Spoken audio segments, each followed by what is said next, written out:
పిఠాపురం మా హీరో మా పవన్ కళ్యాణ్ గారు మొట్టమొదటిసారిగా ఎమ్మెల్యేగా గెలిచిన నియోజకవర్గం పిఠాపురం.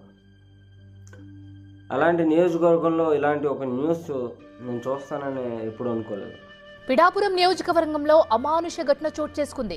మల్లాం అనే ఊరిలో దళితులను గ్రామం నుంచి బహిష్కరించారు అగ్రవర్ణాలకు చెందిన వారు.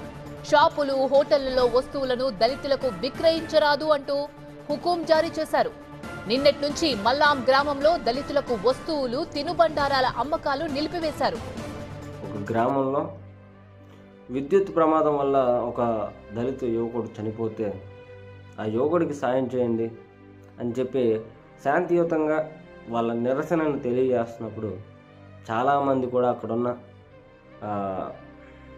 ఏమంటారు అగ్రవర్గాలకు సంబంధించి కులగజ్జి కుక్కలు వాళ్ళందరూ కూడా మీరేంట్రా మా ముందు ధర్నా చేసేది, మీరు ఎవరో ధర్నా చేయడానికి అని చెప్పేసి వాళ్ళందరినీ కూడా గ్రామం నుంచి పరిష్కరిస్తున్నాం అని చెప్పేసి వెలివేస్తున్నాం అని చెప్పి